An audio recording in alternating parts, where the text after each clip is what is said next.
Good morning. How are you all? So excited to be here. Okay, let's see what we've got here. Hi, Nicole. We can all see your screen. Wait, hello. Hoping that you guys are able to see Fearless Authenticity. All right, I need a check. Everyone, send me a quick chat. Usually I need to know what city you're from or where you are. Is the first time joining us? Are you from Guaranteed Rate Insurance or somewhere else? I'll still take all those fun chats, but is there something? Hey, Nicole, we can all see your screen. I just wanted to make sure. Are we good? I see that chat. Hi, Val. Closer in Chicago and Gilbert, Arizona. Christine, welcome. Okay, good. All right, you can all hear me. You found the chat, so you'll know where to send in questions and answers. We'll get started here in just a few. I know that you didn't come to listen to me. You guys get to hear me all the time. And we have such an exciting guest today. I am actually curious. I'll throw this out in a couple of seconds before we get started for real here.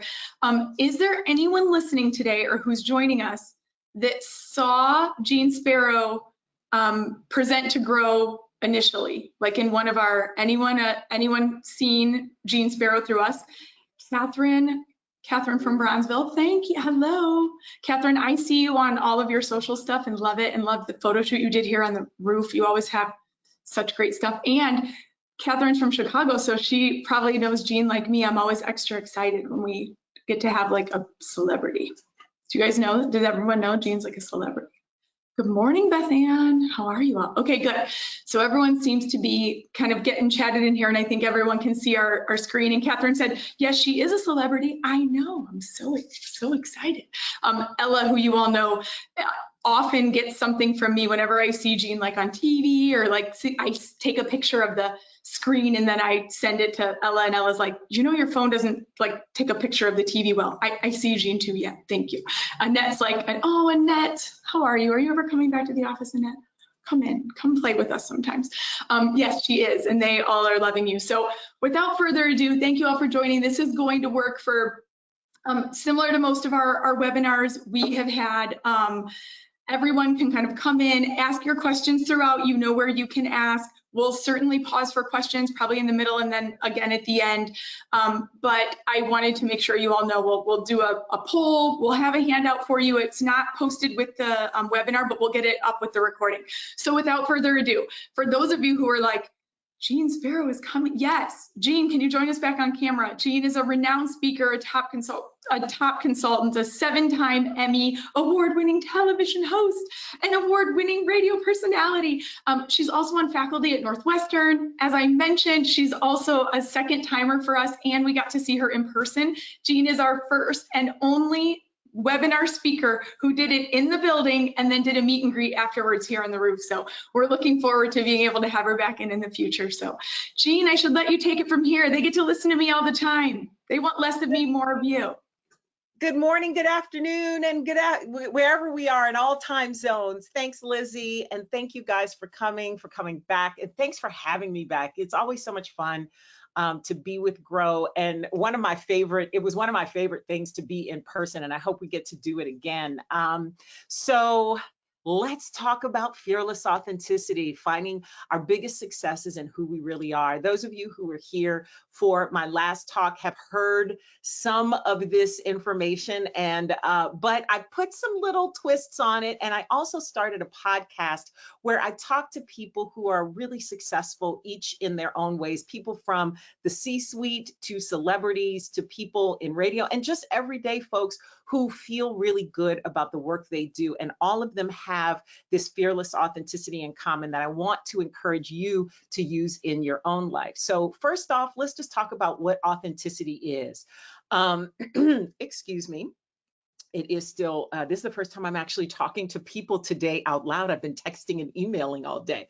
But authenticity to me, and as a core of success, is about this idea that we often, especially as women, but everybody does it, so don't feel alone in this, but we often feel that we have to fulfill roles that people assign to us or fulfill expectations that other people have. And while there's nothing wrong with that, because we all have so many identities that do include an element of service, things like being a mom or an aunt or being a partner, spouse, wife, let's say I said mother, being, an accountant, if that's what you do, being an adjuster, if that's what you do, whatever it is that you do, maybe it's being a runner and things like that. But all of these different things make up who we are, but a lot of times they come attached with things that have nothing to do with us. And what I have found over my life and career is that when we lean into those things that are truly exemplars of who we are, that's where we find our success. Because if you go out and try to be somebody else, then you're just a poor copy of someone else, and you're always going to be looking to them to see what they do next, to see what it is you're going to be doing. And the reality is that who you are is special. The way that you do what you do, as whether it's work or personal, is what makes you successful. That's where you become, as one of my friends says, unfireable. Well, I mean, you could get fired, but you'll still bounce up into something better. That's how I like to look at it. So right now, I'd love to put up the poll, Ella, if we could, so that we can see where all of you guys are and how you feel about how you express yourself authentically, whether at work or elsewhere. So we'll do it real quick. Yes, Jean, I was going to say, I was wondering how many, honestly, I've never even thought about it. How authentically would I say I'm living, both personally and so it's got to be both. Or Ooh. either or, because Okay. it depends on what it is you want to focus on. For me, what I'll tell you this, what I have found from my clients, both in corporate situations and one-on-one, or in other groups and outside groups, outside interests, I find that this applies everywhere.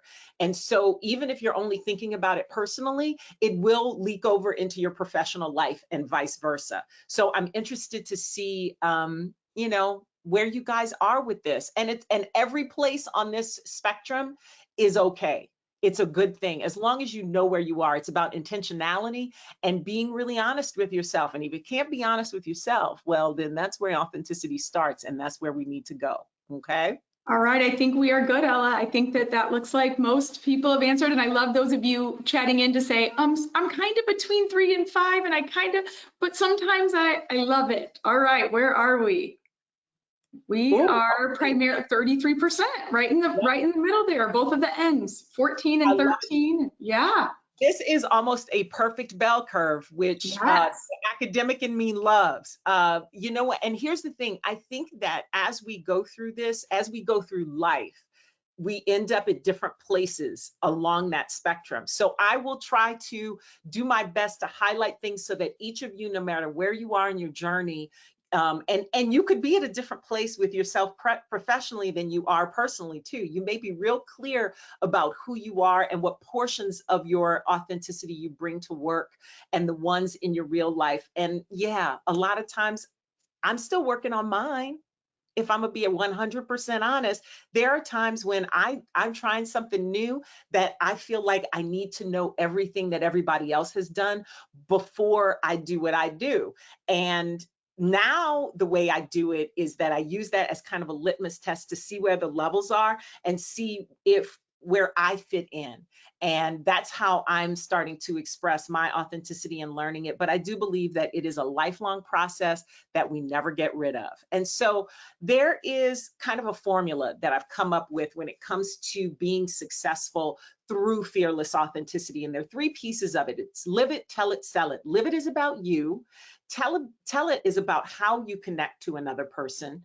And then sell it is about the people that you are trying to connect with. And usually, and because my background is in communications, that is how I believe we all find success, whether we're leaders, whether we are rising leaders, or we just want to do our jobs better to connect with our clients and our customers, and the people that we serve in our everyday lives.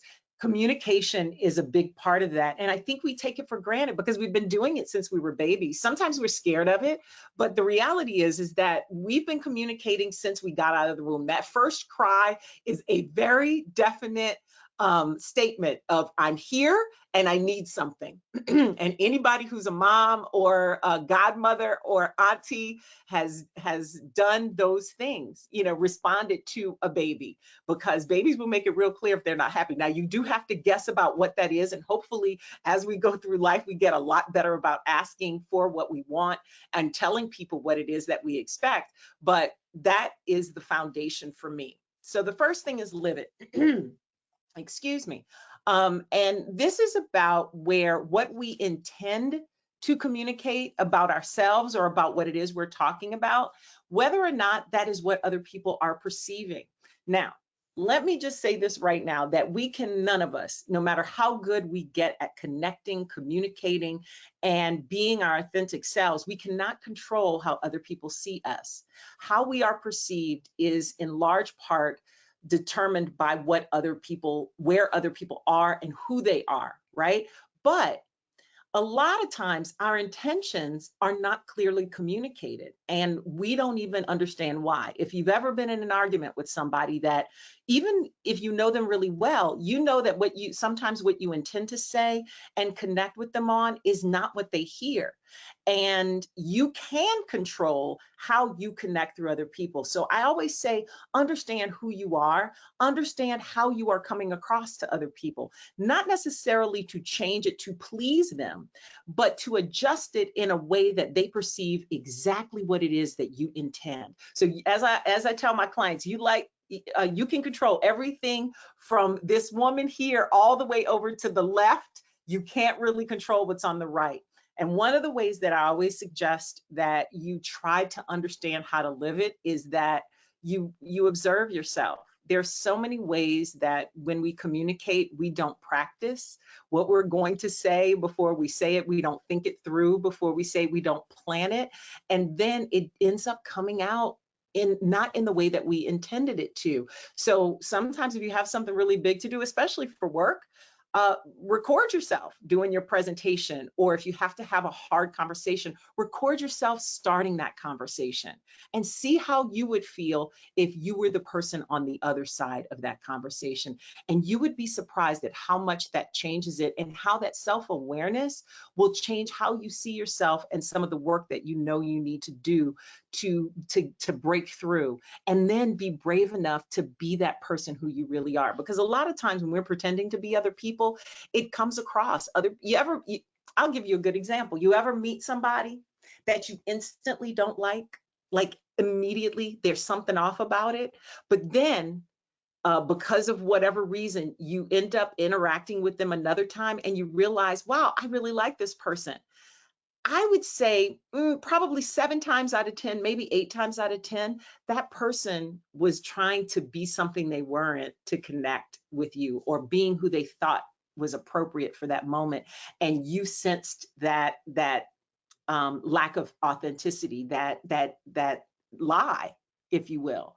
I hate to call people liars because I'm originally from the South, and that was just such a bad thing. My mom was like, you don't call people liars. You say they're telling stories. But in any case, that's a sidebar.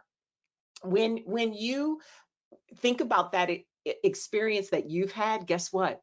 Chances are it's happened with you sometimes when you felt a little awkward, and that awkward wasn't real because you were trying to be what was expected in the moment, and you know that it just wasn't you and it wasn't right. So this is one of the ways that you can live it.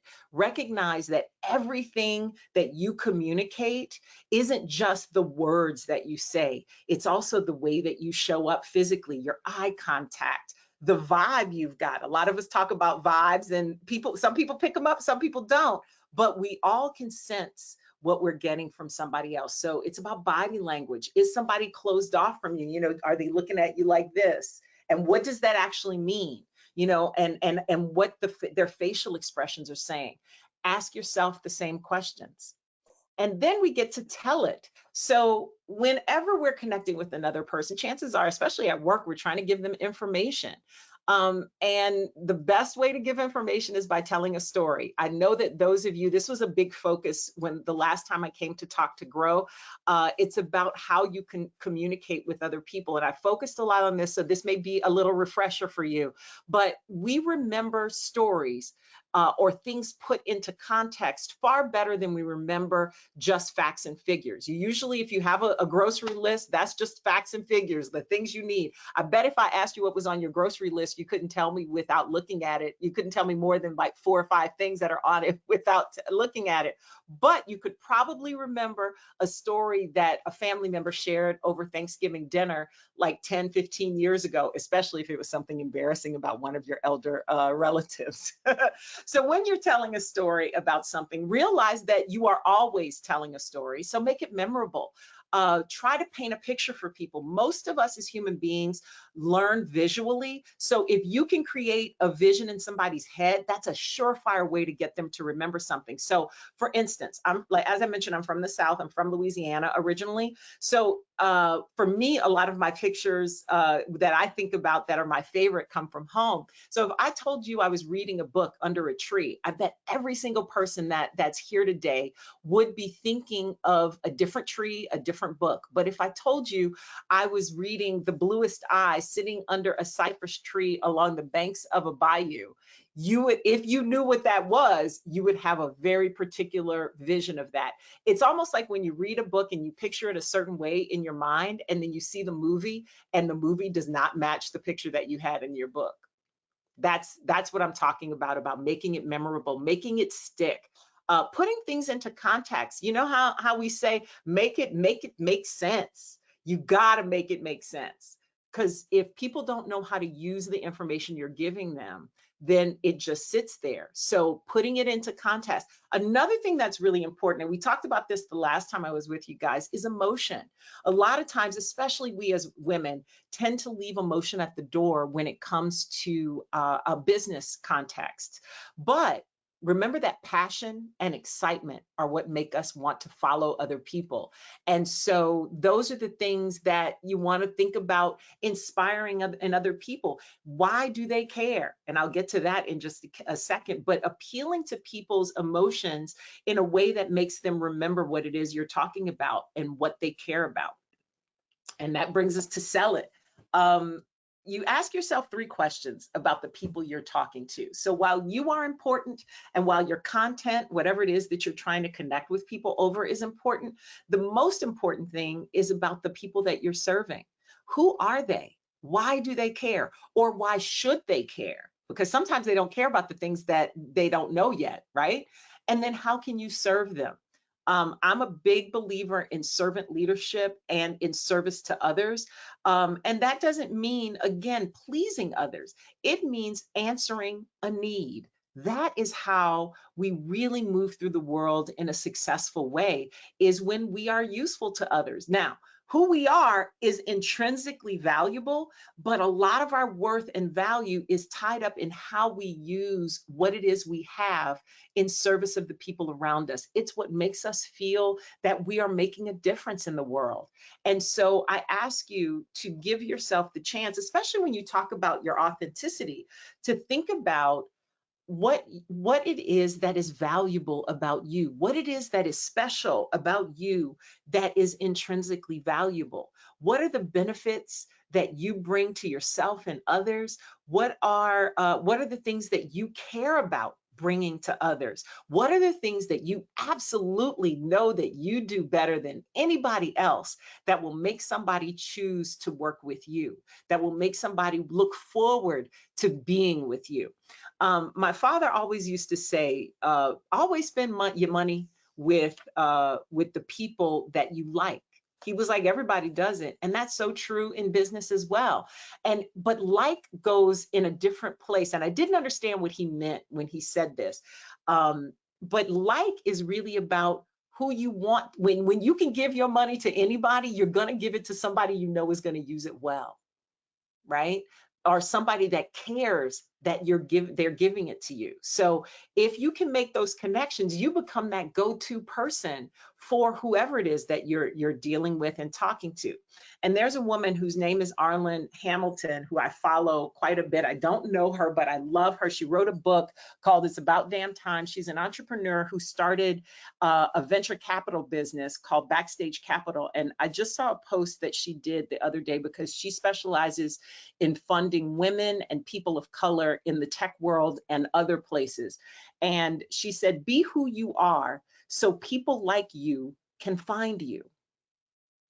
I honestly believe that all of us have our own audiences, even though I know that I have lived that in a lot of different ways because of the work that I've done. What I've also realized when I go into corporate spaces, all of us have an audience. All of us have people that listen to us, and we don't always use it or maximize it or realize it even. And once you realize the people that are coming to you for something in particular, the better it is that you can serve them.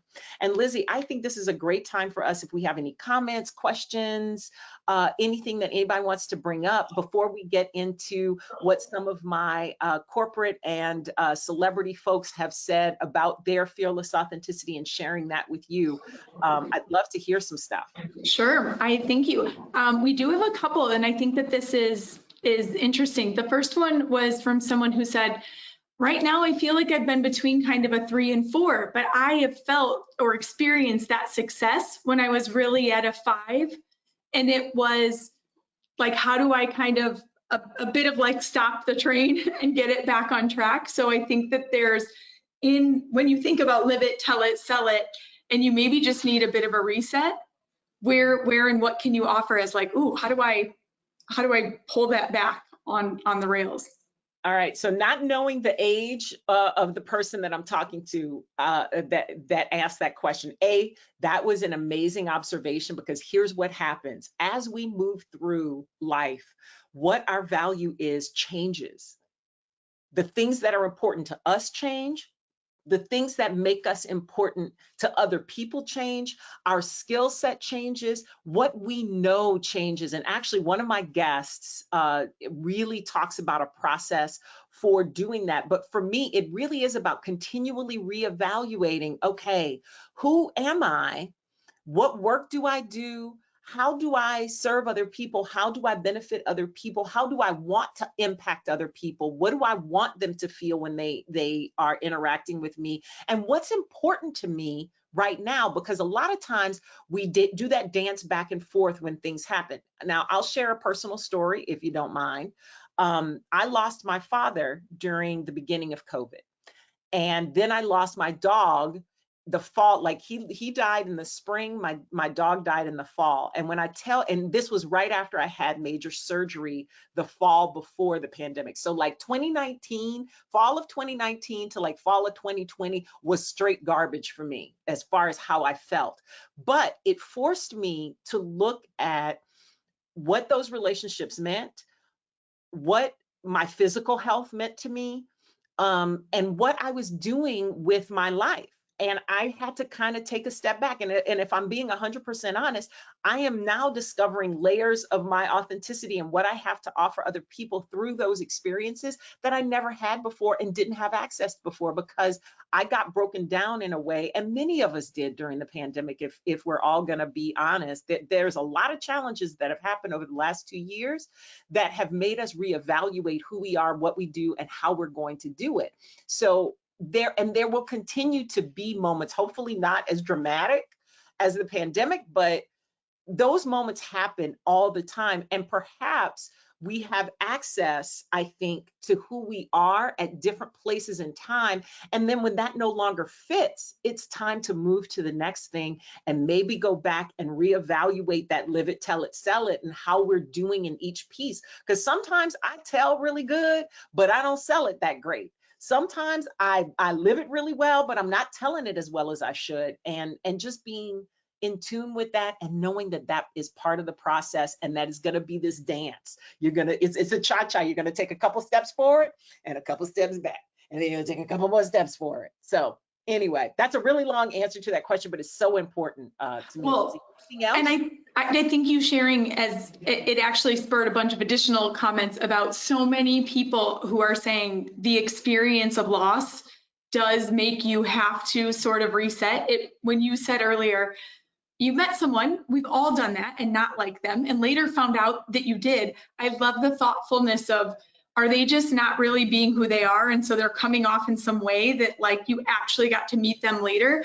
I think that there are so many that need to look at it and say, am I actually not being authentic anymore? Did that loss change me? And do I need to like kind of resettle that? There are just, again, so many who are chatting that in. So thoughts for so many of you. There's a lot of also missing my dad, and also that's exactly where I am trying to figure things out. So I think that getting back to the other part where you said, what are your individual gifts? Like what else is it in you that you need to start to be able to recognize and be able to sell and tell and move forward with? And then one other who said, I can't move on without you repeating, and I think I wrote it down. So be you so others like you can find you. Yes, be who you are so people like you can find you.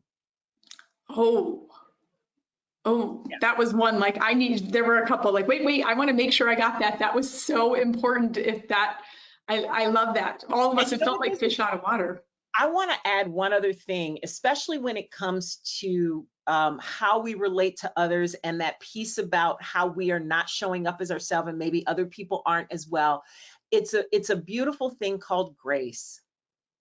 Give yourselves grace and give others grace. And a lot of times when we're not moving gracefully through the world, that's when we are judging ourselves the most. And, like a lot of times, you know how they say, what's that saying? Hurt people hurt people. A lot of times the person who we are having the most difficulty with, it's because we see in them the thing that we don't want to see in ourselves. A lot of times when I have conflict, I take a step back and go, how am I doing this? Why am I having such a visceral response to this? Why am I turned off by this? And sometimes it really is about the other person, but sometimes it's also about us because communication is a two-way street. We get back what we give. So if it's not giving, then maybe some of that is yourself. One of my friend's fathers said to me when I was in my 20s, and may he rest in peace, Samuel O'Neill Rochon. And when I tell you he was a country old man with a whole lot of wisdom, he really was. I was going through a phase where I really wanted to be married. I wanted to, start my family. I was in my 20s and I thought, okay, now is the time or whatever. And every guy I was meeting, it just wasn't working out. And I'd gone home to Louisiana, and my best friend wasn't home. She was coming home too. I want to say it was around this time of the year. And I'd gone there and he was on their back porch drinking a beer, smoking a cigarette. And so he's asking me how things are going. I'm telling him all my life problems, all my romantic stuff. And he's listening and nodding, smoking. Like the ash on that cigarette was about this long. And O'Neill takes a drag of that cigarette. He looks at me. He takes a sip of his beer, blows it out and goes, Jean, you ever stop to think maybe it's you? I fell out. I was just like, I started laughing. And I was just like, by the time I finished laughing, my friend and her mother were walking up, and Belle, his wife, my friend's mother, was like, Neil, what you telling that child? Why you got her crying like that? And I was just like, no, Belle, he said what I needed to hear. He said what I needed to hear. And to this day, when you start looking at how things are difficult, and when I get things difficult, I look at myself and go, you ever stop to think maybe it's you? So I was dying laughing. I had to come off mute to scream with you. That was great. I love it. Sometimes that mother wit, that father wit is a thing. That's what you need. Oh, that's good. Do you have any more questions before we have a million, but I know that we want to get to the podcast as well. So pull out your phones quickly if you want to. I think especially for those of you, a few of you have sent me very specific, like your age and your children's situation and I think that the best thing for this moment, and I'll save these in case we have more time, Jean, but is to have everyone take a photo of this, get in the community where you can then see and hear more from you. I know that you have a book hopefully coming out someday. We're willing it into the, moving it along in the manifesting of the world, like get in the community so that when there are additional things around these topics and ways to plug in with Jean, I think that we should. But I do love that we talked about, we always learn so much on these and we connect, and it's important for so many of us. But I think the other part that people often under recognize is all the fun that you can have and like the entertainment that comes with all of this as well. So I really do want to make sure we get to the podcast. So get your phone out. Otherwise, we will post it all. We'll get you the handout for it if we didn't catch you on this one. But Jean, yeah, I want you to tell us more about your podcast and who we can hear and see, and how can we add some of this between the one time a month when we get together as Grow, that they can get some of this from you somewhere else.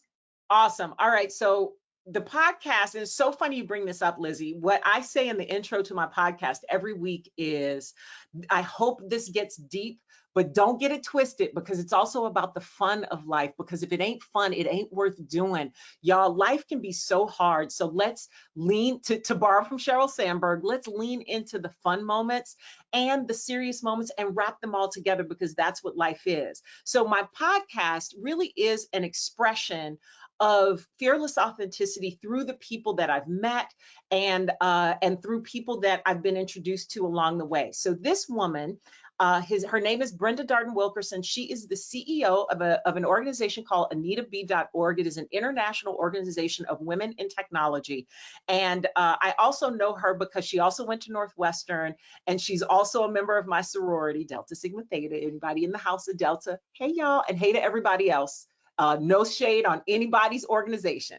But anyway, Brenda has become a really dear friend, and she was one of my first guests on the podcast. And from that CEO seat, she talks about how she's found purpose in her life at different points in her life. So I'll press play and pray that it works the way it did yesterday when we tested this out.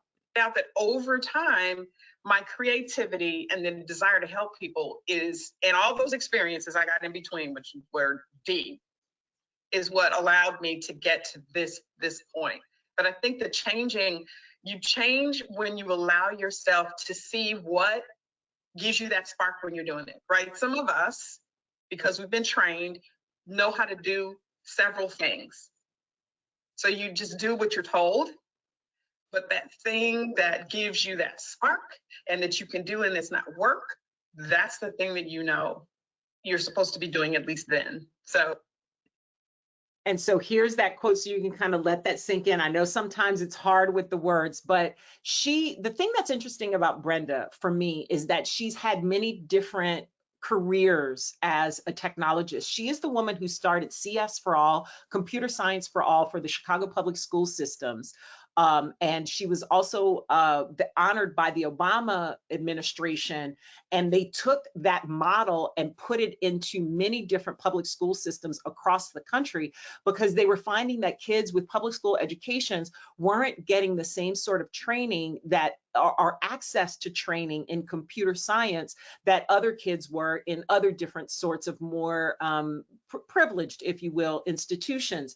And so for her, it was about transitioning from corporate, because she worked for IBM for a long time before that. And even before that, she was in medicine. You know, she had studied medicine and was pre-med when she was in college, and then switched to a different experience because she realized that wasn't where she wanted to be, and that wasn't the kind of impact she wanted to have. But it's about finding that spark is the thing. She was like, every time she sparked, she knows it's the thing for her. When she went from corporate to education, that was a huge adjustment. And then from education into this organization that serves other women, every single time she's made a change, it's been about the spark, and that's what she looks for. My next guest is Tribune columnist, former Tribune columnist, who's now a syndicated columnist, Heidi Stevens. She calls it The Balancing Act is the name of her column, and she's also the creative director for a new organization called Parent Nation. And here's something that I think we struggle with a lot as women, and about how we end up getting on that slippery slope of getting away from being fully authentic. I think the difference is like, maybe belonging is the word, right? Where you might have people around you, but you don't feel like you belong there. You feel like maybe you're not what those people want you to be, and to become what those people would want you to be would would betray you and your own principles or heart or integrity or. So yeah, that's a hard one, because a lot of times we just want to belong. We just want to be, part of the group and everything. And sometimes, I mean, we felt that in high school, but can I be honest? When I say that, sometimes we feel that in work too. A lot of us have not progressed past the things that we were dealing when we were teenagers. And sometimes that leads us to do things that are not true to who we are. But remember what our mothers told us when we were young, before we went to school for the first time: just be yourself. The people who like you will like you. Or they may not have said it like that. Maybe that's how they should be saying it, because it's like you'll find friends, just be yourself. And that's what our parents were telling us, though, is that we do belong to this greater world, and our people will find us. That is what I think is in the essence of that Arlen Hamilton quote. I said, be who you are so the people who are like you can find you. They can't find you if you're pretending to be somebody else, or you're trying to fill a role that you think is expected of you. And as you give up your principles, your heart, and your integrity, that ends up going down a road that doesn't necessarily serve you or the people around you, because then you're not doing the thing that you are meant to be doing. I truly believe that we are all here for a very particular reason, and our life's job is to find that thing and do it. And I often say another quote that I have never found the real author for, but it is: be careful what you think, because what you think becomes what you say. What you say becomes what you do. What you do determines your character, and your character paints your destiny. And it all starts with what you think, and what you think about yourself, and the things that you offer both for yourself and the world, and what your intrinsic value is always communicated. We communicate that without ever knowing it. That's the biggest part of Live It for me, is that if you get really clear about what your value is inside, then that is always something that your body is going to communicate. Even when your words don't, it's going to come through in the tone of your voice. It's going to come through in the way that you express yourself physically, and other people will feel it as well. My next guest on today is my friend Melissa Foreman. For those of you who are in Chicago, know her as the morning show host on Light FM. She and I also co-hosted a show together called You and Me This Morning on the U, together for 7 years. She's one of my dearest friends, and one of the people who really helped me to shape this concept, because a lot of it came from us working through this together. And here's what she has to say about the importance of letting go. Through it all, the one thing I've always maintained is, that's their story. Let it be their story. You could try to change them. And we've talked about this a lot, right? You could go in, you could scream, you could try, not even scream, but you try to give them positive direction. You try to do your thing. But for whatever reason, it's leading you in another direction. And that's okay too. It is so hard to accept when it's time to move. And I think this goes back to the question that Lizzie brought up earlier when we were talking about, there's one time when you're feeling like I am myself, I am 100% sure of who I am and where I am and what I bring to the table. And then there are other times when you're like, ooh, I don't know. And sometimes it's about going in and trying and fighting sometimes to get somebody to go in the direction that you think things should be going. And a lot of that has to do with you, but maybe it's time to let it go. Maybe you've learned the thing you've come to learn. Maybe that situation is no longer for you. Maybe you've outgrown and it's time for a new challenge or a new situation. And my girl Missy is always the one who would be reminding me of that when I was having a struggle with stuff. She was like, Jean, let it go, let it go. And that's been a big one for me, is letting things go and letting people go. If you've ever held on to a relationship one minute too long or a few years too long, you know what I'm talking about. All right, next, this is a sneak peek. This episode comes out next week. And just as a sneak peek for some of the other episodes I have coming up, tomorrow, comedian Finesse Mitchell drops. My podcast always drops on Thursday morning, so you can check it out then. Vanessa Mitchell is tomorrow. And this afternoon, I'm recording an interview for the podcast with Dion Cole from Blackish. And that one will air in a couple of weeks. But this is Katrina Adams, who is the past president and CEO of the United States Tennis Association, the organization that puts on the US Open and other programs. And here's what she had to say about the power of failure, about how she doesn't see failure as a setback, but she sees it as a stepping stone to success. When you don't get it, you're like, oh my goodness, what can I do better? What didn't I execute? What didn't I add? And so that's how I pretty much approach everything that doesn't go my way, particularly if I really want it. Let me go back and analyze it and regroup and figure out how I can do better the next time. And that is an essential, especially for anybody who has a side hustle or is thinking about becoming an entrepreneur at some point in time. The reality is that we only learn through our failures. One of the things she says, we don't often learn from our wins because we just take them for granted. This is some of what came before that particular excerpt of the podcast. We don't take the time to analyze why it was a win because we're like, yeah, it's a win. I won. It's all good. And when really and then sometimes the failure takes over, where we're so disappointed about things not turning out the way we wanted that we don't see the part we played in it and how we can be successful the next time. And sometimes it keeps us from trying again. There's nothing beats a failure but a try. All of those old sayings that came out so many years ago, so many millennia ago, they're still true. And you know why they're still true is because they are an essential truth of who we are as human beings. All right. Moving on to the next person, our Lieutenant Governor in the state of Illinois, Juliana Stratton. This also speaks to that question before, another process about keeping your focus, maintaining and checking in on your authenticity. Listen closely to this one, and I also have it for you to read and take a screenshot of it if you want to. But it starts with not just going through life, think just wherever the wind takes you, but being rooted and grounded in who you are. And there's 3 questions that I'll close with that I try to ask myself that comes from a meditation, a meditation that I took, that I've done that says, who are you? Where have you been? And what do you know? Who are you? Where have you been? And what do you know? Ask yourself those 3 questions periodically, and you will realize that you are great. You know some things. You've been some places, and you can tackle anything that comes before you.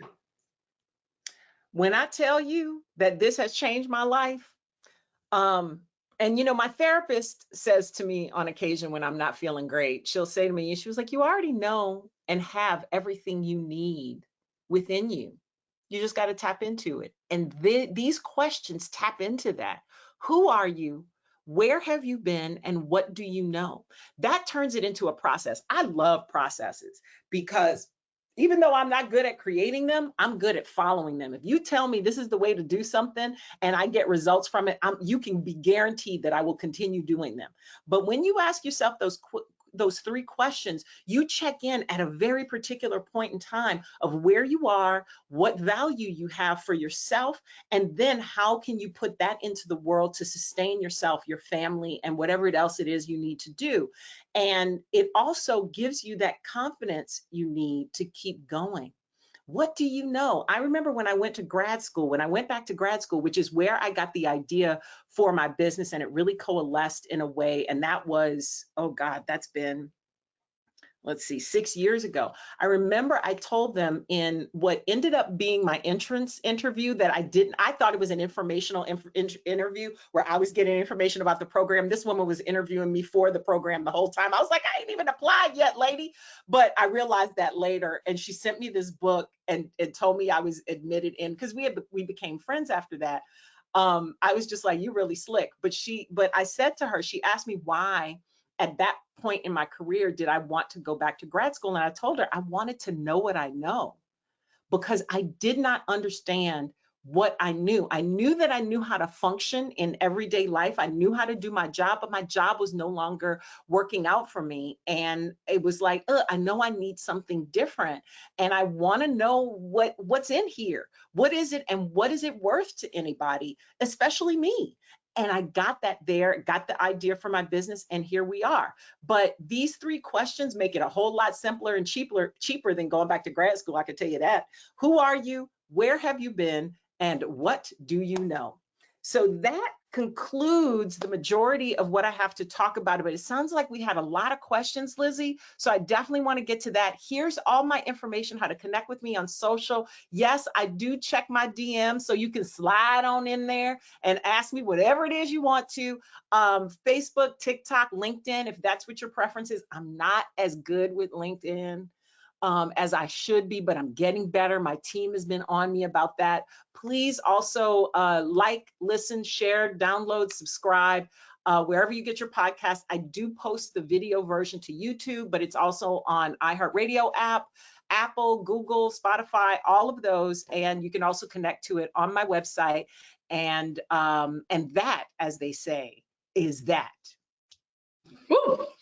That is a lot. And folks have some smoke coming off their pens because they're trying to type and tell me. I want to quickly take what Juliana Stratton said back to those who also said, but I can't figure out how to get back on track and I've lost my, excuse me, I've lost my way. I think that idea of going back to, again, who am I? Like, how do I actually take that, where have I been? What do I know? Will, I think, help you, because you might know something different, because you've been somewhere different, because you're feeling a different way after that, the different things that you went through. It's like, those I think help you. They kind of, like, for me, bring the momentum of the car to a stop. Like, let's hold for one. You're not sure where this is going the wrong way. All right, stop. Who are you? Where have you been? And what do you know? Is that what you need now to figure out how to get back to living it and telling it? And Lizzie, you said something that's really important right before you ask those questions. Stop. So many times, especially we as women, especially if you've got kids, a husband or a partner, or you know, in a full-time job, maybe a side hustle, and your parents, maybe you're helping them, taking care of them, whatever it is, an auntie that needs your help or whatever, you are constantly running. We are all constantly running. And even if it's just running around our houses because we're working from home, we are always in motion. It is hard. It is hard to think while you are in motion. And this is another rule of physics, and physics applies to us as well. An object in motion tends to stay in motion. An object at rest tends to stay at rest. But you have to exert the effort to stop and go, wait a minute. My grandmother used to do that. Wait. And she would stand there with her hands up like this. And we would be like, what, grandmommy, what? And she would be like, hold up. Grandmommy got to think for a second. And she would stop everybody and make it silent so she could gather herself. And we thought it was dramatic, but you know what?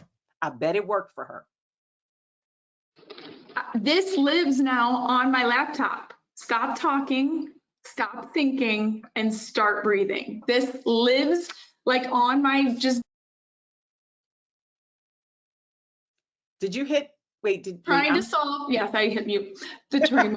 I'm trying to solve too many problems sometimes at the same time, and I'm trying to stop talking, stop thinking, and start breathing. Just need that, right? Because I'm not doing anyone a service. For those of you who wrote back and said things like, I don't know what there were a few that I think to your like superpower point of like, what is it that you do that no one else does well? What do you do when you talked about your very first bringing computer science and leaving? But what if you don't know what that is? What if you don't know what that thing is? You're probably not getting enough quiet time to even think about it because you're running. So yes, stop talking. A lot of times that process makes us chase something. Stop chasing. Sit down and think about the things that make you happy. What are the things you look forward to? This is a great list to start.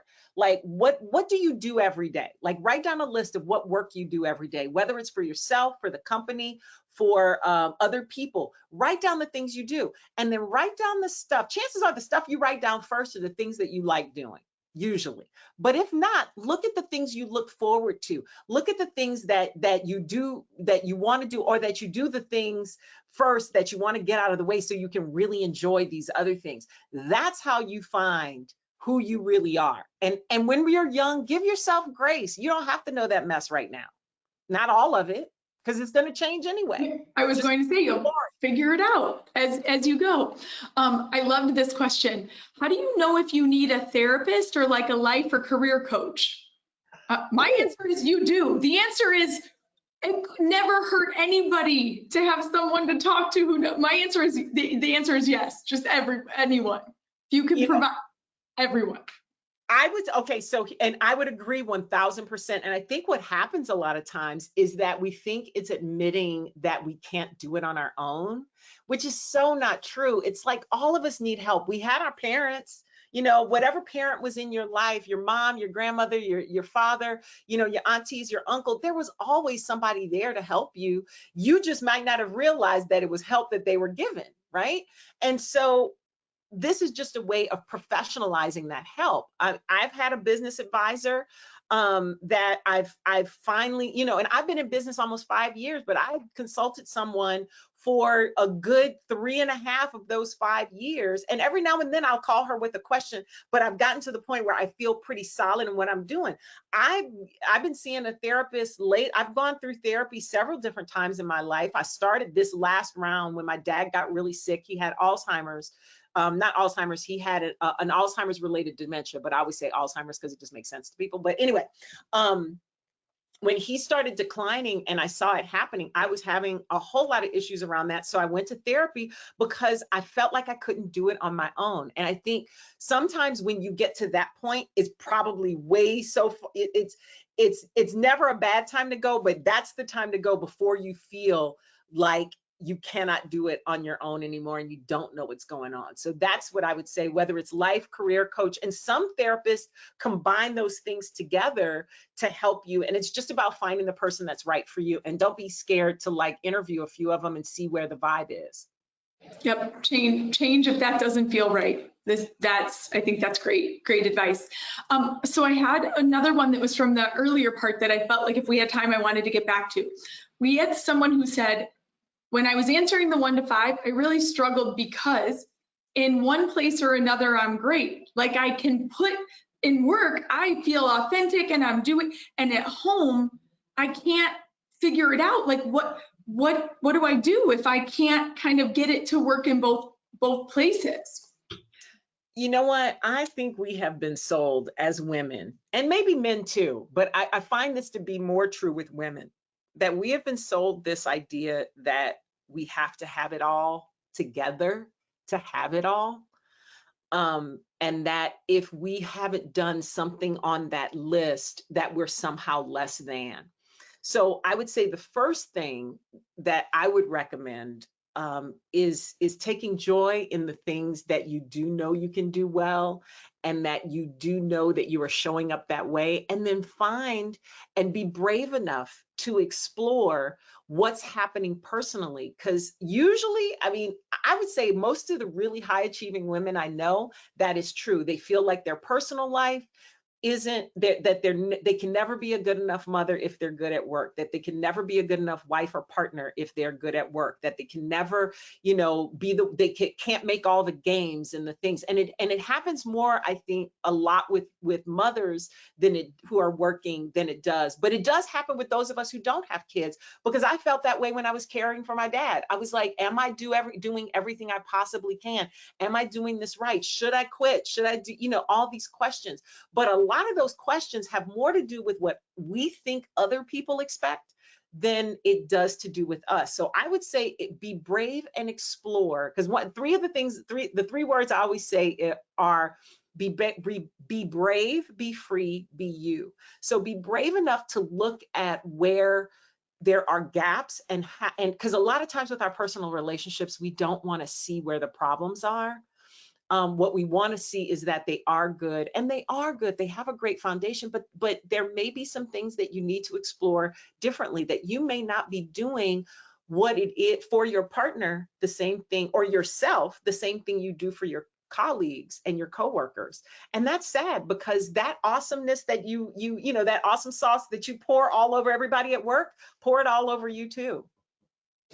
Save a little extra, save some in the bottle to remind that you're awesome. I think that's, people often ask me about, like, how do you balance and you work all the time? And I always say, I don't balance anything. I'm really good at being here while I'm here. And then I go home and try really hard to be good there while I'm there doing that thing.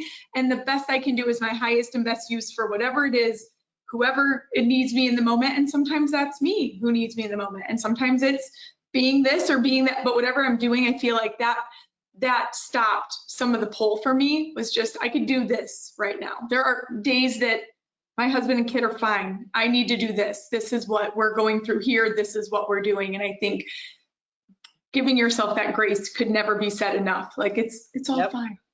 My kid will learn some lesson about hardworking women, about hardworking, I don't know, she's in her office. I used to take the Brown line and get off at Irving Park and sit in her office until people would come in, mortgage business, scream and cuss, and my kids like, right, I'm like, ah, and they're like, yeah, I learned a little something today about what happens in the world.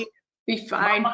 My mom, if there was a day off from school, because like for a long time I was in Catholic school and my mom taught in public school, and sometimes she was a choral teacher, so she actually had the luxury of an office in her thing. I would be sitting back there on the floor playing. I grew up in her classroom, and the kids knew, and sometimes I would be standing up there singing with them, all off key. I think she did it on purpose to them, to haze them. But you know, one of the things that we forget about, like a car, think about it. Cars can only do a couple of things. They go forward, they go backward, they turn, they accelerate, and they stop.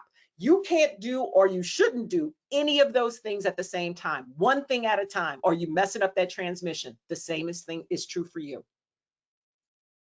We value the car. We value it has we still value the heck out of that, because it can't do everything at once. It's not flying. It's not going in the air. It's not. I love it. Okay, so I have so many other questions, and I know that we're coming up on the hour, so I just want to remind everyone, if you have not yet, you can still take a picture of the one on the bottom of this. Being able to kind of get into the community and hear more about this. I also don't want to pretend that somehow today you have now found your authentic being, and it's all done. Thank you. You've now been here for 55 minutes, put a check. I think that you do such a great job reminding everyone, like, this is a journey, and it felt authentic and real for me to do different things during my life that made sense during that time of my life. Learn more, did different, and that also changed. So I think the idea of being plugged into the community to know that there will be more, you'll hear something different, you'll be started today thinking and then need a little bit extra, make sure that you're getting on and joining the community and listening to others. I think so much that you talked about in belonging, so many said, hey, it's not about just being invited to something or being included. It's about feeling that you belong to something. And I think that through the successful people that you yourself already are, and that you're having tell their stories, it also just makes all of us feel a little less like, oh, they don't even have it all. Jean doesn't even have it all figured out. Like, what, huh? Like, that alone, I think, gives everyone a bit of that additional. I certainly hope so, because we don't have it all figured out, but that which we have figured out serves us well. And it also contributes to the journey, because it's only a journey. That's all it is. Like, there is no destination. There is only the beginning and the continued journey. Because even when you get to a place where you've done everything you wanted to do, there's always going to be something else. There's always going to be more. That is who we are as human beings, and that is why we're on this planet, I believe. And so I am planning, I just want to give a little tease out.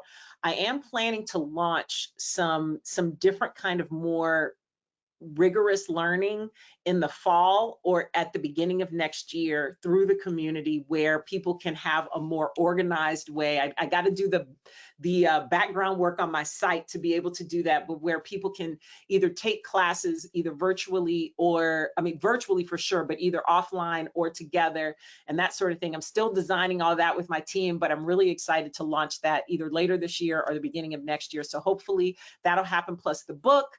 Hopefully getting a deal soon, and that'll be out next year. I hope, but please follow me on social and subscribe to the podcast so that you can be in on the ground floor, and I'll share sneak peeks of everything along the way, I promise. Love it. Thank you so much for joining us. For all of you saying, but wait, I need to write, we will post it. Rate.com/grow is available to everyone. If you're listening from GRA, if you're listening from Proper, rate.com/grow is available to you and anyone else, so you can take a look and re-listen to the part where you need to write down. Jean, thank you so much for being here with us today. We can't wait for the book. We'd love to have you back in person again. You can be our first and our second and our only in-person speaker. Ella, thank you, of course.